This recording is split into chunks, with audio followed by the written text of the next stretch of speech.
The Labour leader, Sir Keir Starmer, says his predecessor, Jeremy Corbyn, will not be allowed to sit in the House of Commons as a Labour MP.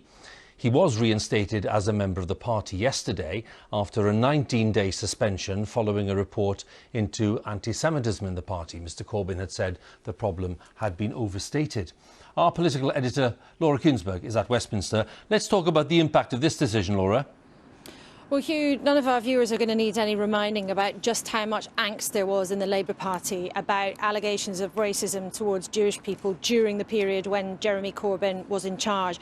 And 3 weeks ago, an official independent legal report from the Equalities Commission spelt out what was going on and actually said that the party had breached equalities law in how they had handled all of that.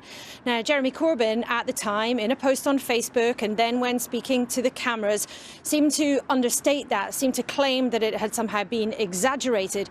Now, that provoked a howl of outrage. He was suspended from the party. He was chucked out of the parliamentary party too. But yesterday, after an independent panel at Party HQ had discussed the matter, they let him into the wider Labour Party. But no surprise, after everything that has happened, there was real fury and real upset across most of the Jewish community and among many MPs too. And the decision, therefore, was for Sir Keir Starmer to decide should he be allowed to return as a Labour MP. They're not the same thing. Being in the party is one thing. It's down to the party leader to determine whether or not he was able to return in that way. Now, Sir Keir, after thinking about it overnight, decided that the man who was in his job less than a year ago should not be permitted to make a return to sit as part of the Labour group on the green benches.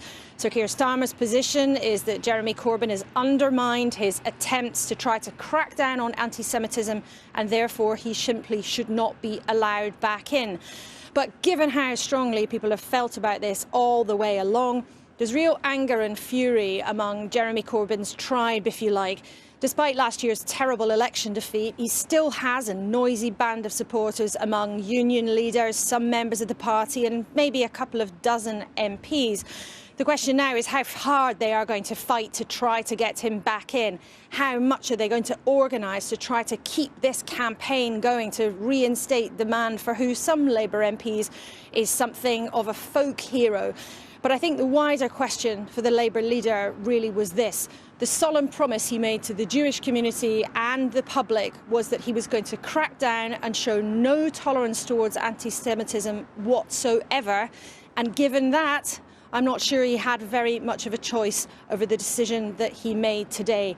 And in essence, it also is a very strong signal of what Keir Starmer wants to show to the public, that the Labour Party under his leadership is not the same as what's gone before. Laura, many thanks. Laura Kuenssberg there at Westminster.